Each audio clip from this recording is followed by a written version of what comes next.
우리나라가 일제 강점기라고 하는 기간을 있었어요. 일제가 우리나라를 35년 5개월 정도 다스렸습니다. 근데 그 나라를 뺏긴 게요, 우리가 무슨 전쟁을 해서 나라를 뺏긴 게 아닙니다. 고종이 그냥 도장 꽝꽝 찍어서 일본한테 넘긴 거예요. 그러니까 돈 많이 준다 하니까, 고종도 돈 많이 준다 하니까 돈 받고 그냥 나라를 판 겁니다. 그리고 나라가 광복된 것도 우리가 뭐 광복군 그래서 광복군들이 무슨 큰 활약을 한 것처럼 생각하는데 큰 오산입니다. 이 나라가 광복된 게 무슨 광복군이 뭐 만주에 가서 뭘 했거니 뭐 러시아에 가서 뭘 했거니 그래서 그렇게 돼서 광복된 게 아닙니다. 하나님이 불심판을 일본에다가 했어요. 핵폭탄 2개를 맞으면서 일본이 항복하게 되고, 그리고 자기가 주둔했던 적국에서 그냥 물러난 거예요. 있을 수 없는 일이 생긴 거죠. 대한민국으로서는 있을 수 없는 일이 생긴 거예요. 왜 그걸 알 수 있는가 하면요, 모든 기독교인, 모든 불교인, 모든 천주교인, 독립 3.1절 때 독립운동을 일으켰던 그분들도 다 사실은 의지가 꺾였던 겁니다. 거한 의지가 꺾였어요. 그러나 믿음의 사람들은 하늘로부터 불심판이 일본에 임하는구나, 그걸 알게 되죠. 그래서 가서 경고하고, 그러니까 도저히 있을 수 없는 일이 생긴 거예요. 도저히. 그것이 대한민국뿐만 아닙니다. 일본이 지배했던 모든 나라, 또 독일이 지배했던 모든 나라에서 독일군이 다 철수합니다. 연합군에게 항복하게 되면서. 오늘날도 도저히 있을 수 없는 일이 생기는 거예요. 우리는 우리 힘으로 독립한 게 아닙니다. 뭐 독립기념관을 화려하게 짓고 우람하게 짓고 멋지게 지어서 막 독립열차들을 쫙 나열해 놔본들 역사를 왜곡하면 안 되는 거예요. 근데 그런 역사, 그것보다 더 희한한 역사가 오늘 성경에 쓰여 있습니다.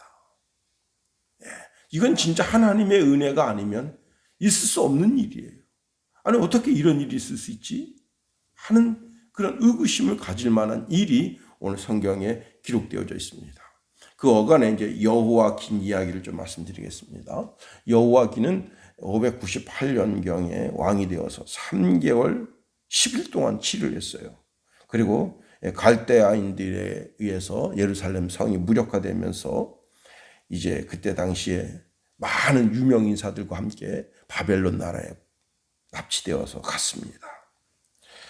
당시 이제 느부갓네살 왕이 왕족과 유능한 인사, 그 용사들을, 그리고 성전에, 그리고 또 왕궁의 보물, 그리고 기술자들 해서 약 1만 명을 포로로 잡아가고요. 비천하고 무능한 자들을 그냥 남겨두어서 그냥 거기 살게 합니다. 그렇게 시간이 지났는데요, 37년이 지났어요. 그런데 37년이 되어가면서 바벨론 왕이 바뀌게 됩니다. 그 바벨론 왕이 이제 여호와 긴을 회복시켜 주어서 자기 식탁에서 음식을 먹게 합니다. 유다인들이 깜짝 놀란 거예요. 어떻게 이런 일이 있을 수 있나 말이야. 자, 다시 말하면 이제 그 바뀐 왕이 이 여호와 긴의 왕위를 회복시켜주고 왕과 똑같은 대우를 해줍니다. 그렇게 되면서 유다인들은 이게 참 하나님의 역사가 신기하군. 우리가 선지자 예레미야의 말씀처럼 유다 땅으로 다시 돌아갈 수도 있겠구나 하는 그런 꿈을 가지게 됩니다. 반대로 어떤 다른 사람들은 이 허황된 꿈을 조롱하기도 하고요. 이건 있을 수 없는 일이라 치부하기도 합니다. 그러나 유다인들 가운데는요, 선지자들이 있었는데 그 선지자들이 열심히 유대인들 사이를 다니면서 하나님의 말씀을 외칩니다. 그리고는 뭘 합니까? 그냥 막 살지 말고 정말 하나님 백성답게 살아라. 비록 남의 나라에 포로로 끌려왔을지라도 정말 하나님 백성답게 살아라. 그리고는 이제 예루살렘으로 돌아갈 꿈을 꾸게 되는 겁니다. 자, 그리고는 정말 예레미야 선지자 또 이사야 선지자가 말한 70년이 되었습니다. 그때에 바벨론 나라의 운명이 다 해가고 있었어요. 우리가 잘 아는 대로 벨사살 왕이 귀인 1,000명을 불러서 큰 잔치를 베풉니다. 술을 마시면서 예루살렘 성전에서 가져온 금, 은으로 된 기명들을 거기 술을 따라 먹는데 벽에 손가락이 나와서 글자를 썼습니다. 희한한 글자예요. 그래서 그때 당시에 무당 박수들을 불러서 그 글을 해석하라고 했지만은 능히 해석할 수가 없었어요. 그때 이 글을 해석한 사람이 바로 다니엘이죠. 그 글을 읽어줍니다. 메네 메네 데겔 우바르시니다. 메네라고 하는 것은 하나님이 이미 왕의 나라의 시대를 세워서 그것을 끝내게 하셨다 함이고, 데겔은 왕이 저울에 달아보니까 부족하게 되었다는 뜻이고, 우바르시는 왕의 나라가 나뉘어서 메대와 바사 사람에게 준바되었다 하는 뜻이다. 그리고 벨사살이 그날 죽게 됩니다. 그리고는 이제 이 나라를 다리우스와 메대 사람 다리우스와 바사 사람 고레스에 의해서 이 나라가 점령당하게 됩니다.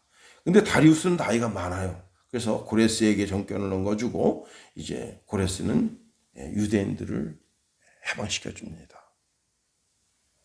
실로 있을 수 없는 일이 생긴 거예요. 그러면 아니 어떻게 해서 이런 일이 벌어졌냐 하는 거예요. 도대체 있을 수 없는 일이, 아니 일본이 원자탄 2개 맞고 항복하는 것 같은, 그것보다도 더 놀라운 일이에요. 이건 무슨 원자탄을 맞은 게 아닙니다. 이게 여호와 하나님이 고레스 왕의 마음을, 그 심령을 감동시켰다 하는 겁니다. 1절 말씀 보세요. 1절 바사왕 고레스 원년에 여호와께서 예레미야의 입을 통하여 하신 말씀을 이루게 하시려고 바사왕 고레스의 마음을 감동시키심에 그가 온 나라에 공포하고 조서도 내려 이르되 그랬습니다. 고레스는요, 하나님을 아는 사람이 아닙니다. 하나님을 섬기던 사람도 아니에요. 그리고 하나님 섬기는 방법도 알지 못하던 사람입니다. 신기하죠. 참 하나님의 역사는 신기합니다. 놀랍습니다. 그런 하나님의 신기하고 놀라운 역사들이 자주자주 나타나게 되길 예수님의 이름으로 축원해 드립니다. 제가 이제 이정우 목사님한테 듣는 간증인데 쌀이 떨어져 가요. 근데 하나님께 이렇게 기도했답니다. 하나님, 우리 집에 쌀 떨어지면 저희 더 이상 목회 안 합니다. 배짱이죠. 하나님, 우리 집에 쌀 떨어지면 더 이상 저는 목회 안 합니다. 그리고 옛날 망나니 짓으로 그렇게 하면서 그냥 대충 그렇게 인생 살랍니다. 그랬더니 어떤 분이 자기네 집 이제 타작하고 이게 쌀을 도정했다고 해서 한꺼번에 들고 왔다는 거예요. 그래서 왜 들고 왔냐 그랬더니 자기가 정한수 떠놓고 기도하는데, 야 너는 이제 너 타작했으니 그 쌀 한 가마 갖다 주라. 그래가지고 쌀 한 가마를 가져왔다는 거예요. 그래서 그 여인이 또 예수 믿게 됐다. 하나님의 역사는 참 신기하고 놀라운 겁니다. 하나님께서 고레스의 마음을 감동시켜 주시는 거예요. 여기 감동이라고 하는 단어는요, 오히려 눈을 뜨다 그런 단어입니다. 오히려 눈을 뜨다. 또 잠에서 깨다.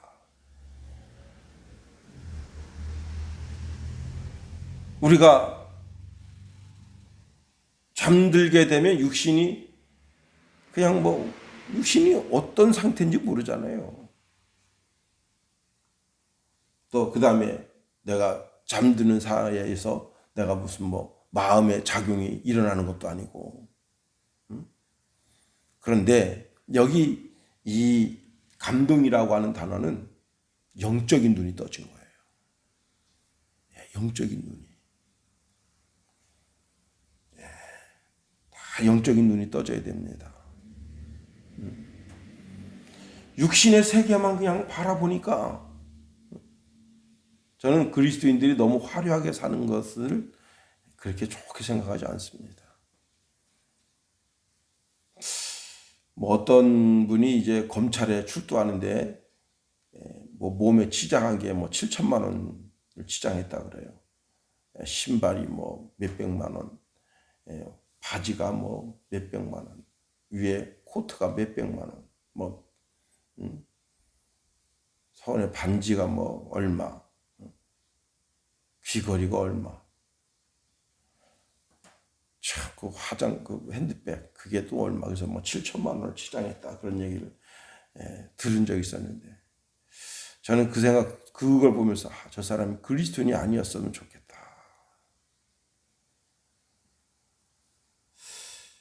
야, 그 몸에다 아예 금을 두르고 다녀. 금을.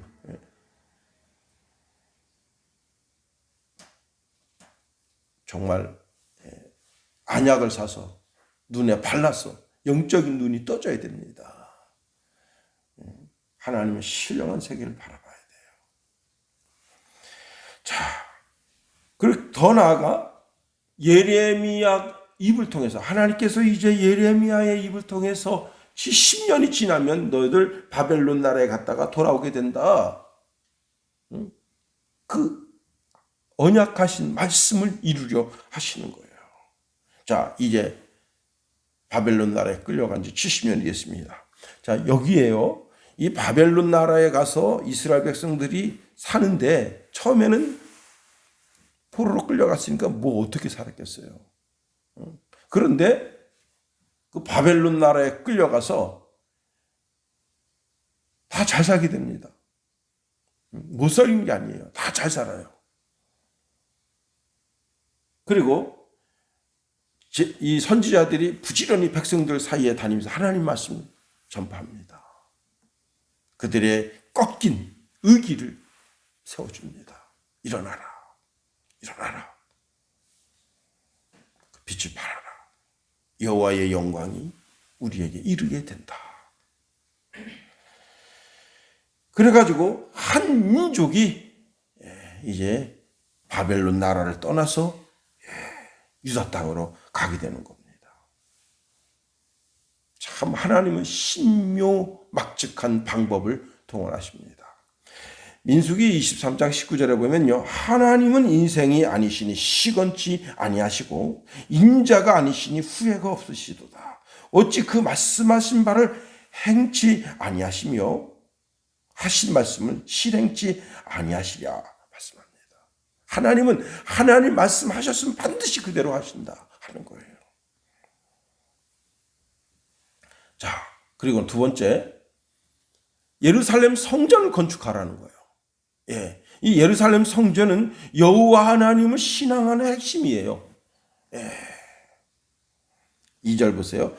바사왕 고레스는 말하노니 하늘의 하나님 여호와께서 세상 모든 나라를 내게 주셨고 나에게 명령하사 유다 예루살렘 성전을 건축하라 하셨나니.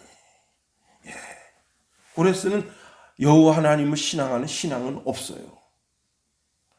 그런데 하나님을 하늘의 신이라 했다. 하늘의 신. 이게 왜 이렇게 했는가 하면요, 고대 이제 페르시아는 흑암을 주관하는 신이 있고 그 다음에 밝은 하늘을 주관하는 신이 있어요. 그래서 고레스는 자기가 가지고 있던 신에 대한 선입견을 가지고 하늘의 신이다. 그렇게 말했습니다. 어쨌거나 여호와 하나님이 온 우주 만물을 주관하는 주관자다. 그래서 그분의 성전을 지어드려라. 자, 성전 건축하는데 맨손으로 짓는 게 아니잖아요. 성전 건축하려면 조그만 집 하나 지려고 해도 돈이 어마어마하게 들어갑니다. 제가 아주 우연히 그 EBS를 봤는데 그 KBS에서 그 이렇게 전국을 돌아다니면서 시골 마을이지만 참 멋지게 진 집 이런 것들을 소개하는 것을 봤어요. 근데 이분이 평생 30년 동안 남의 집만 졌대요. 그래서 이제는 내가 나를 위해서 집을 짓겠다. 그래서 건축자재 남는 거를 차곡차곡 쌓아놨다가 그 부분마다 다 그 집을 졌는데 건축학 교수가 가서 깜짝 놀라는 거예요. 야, 이거는 건축박물관이다. 건축박물관. 이런 산골짜기의 건축박물관이다. 이건 무슨 뭐 화가마음으로 졌고 이건 무슨 대리석으로 지었고 쭉 하면서 설명하는데 와. 근데 그 재료를 모으는데 십수년 동안 재료를 모았다는 거예요. 건축하고 남으면 또 갖다 쌓아놓고 건축하고 남으면 쌓아놓고 다 자기가 자기 돈으로 산 거 아니에요. 자재들을 전부 그렇게 십수년 동안 쌓아놓고 졌는데 진짜 멋지게 졌더라고요. 근데 어떤 사람은 아주 튼튼하게 졌어요. 집을 튼튼하게. 야, 참견 복되다. 그렇게 느껴지더라고요. 어떻게 이렇게 멋지게 졌지? 이렇게 느껴지더라고요. 응?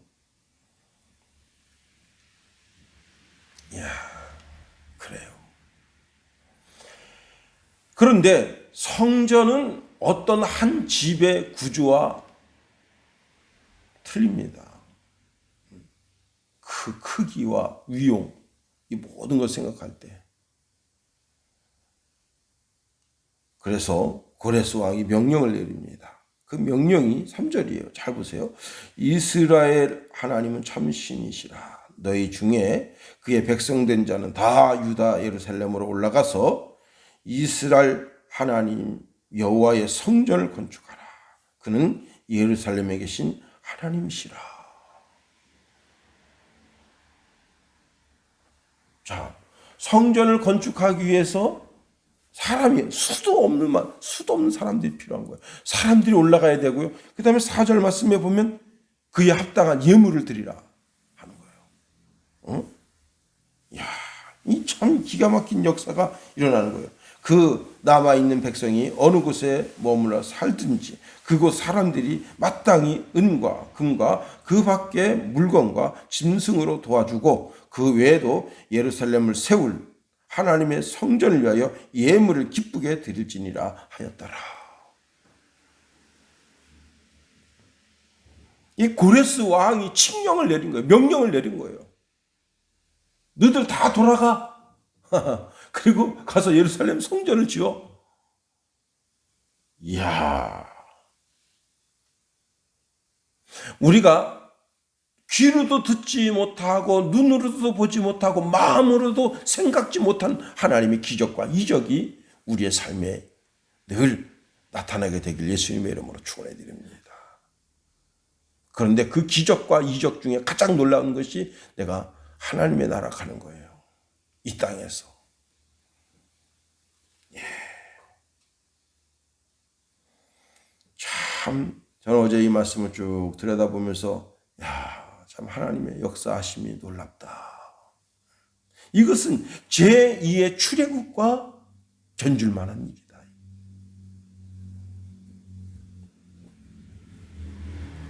우리가 일제 35년 5개월 동안 일본에 짓밟히면서 많은 것을 잃어버렸지만 또 많은 것을 깨닫게 된 것도 있어요. 뭘 깨닫게 됐느냐? 이 나라가 이씨 조선의 나라가 아니라는 사실을 알게 된 거예요.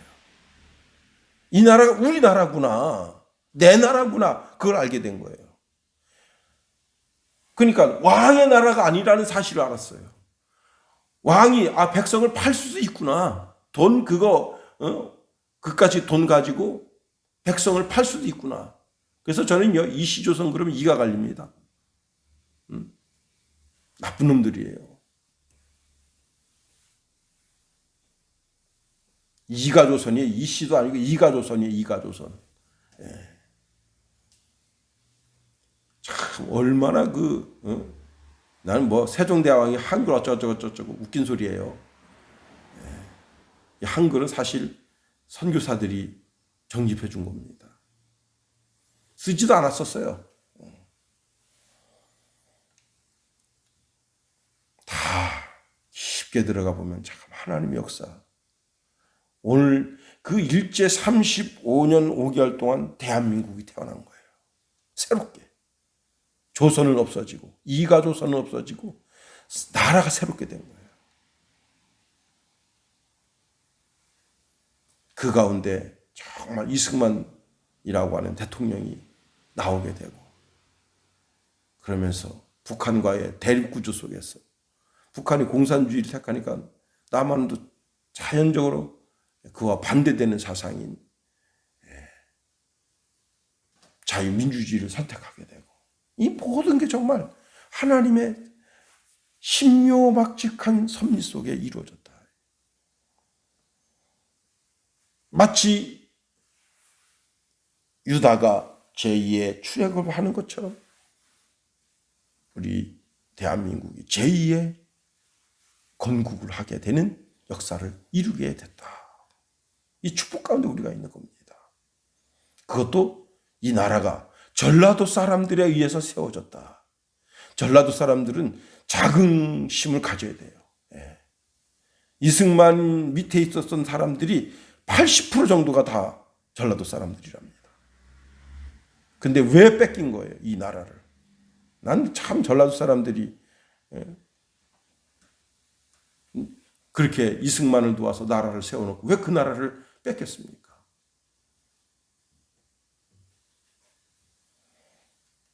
멋지게 하나님이 세워주시는 제2의 대한민국 될 수 있게 되기를 예수님의 이름으로 축원해 드립니다. 주기도문 하겠습니다. 하늘에 계신 우리 아버지, 아버지의 이름을 거룩하게 하시며 아버지의 나라가 오게 하시며 아버지께서 이렇지이다. 오늘 우리에게 양식을 주시고 우리가 우리에게 잘못한 사람을 용서하여 준 것 같이 우리 죄를 용서하여 주시고 우리 시험에 빠지지 않게 하시고 악에서 구하소서. 나라와 권능과 영광이 영원히 아버지의 것입니다. 아멘.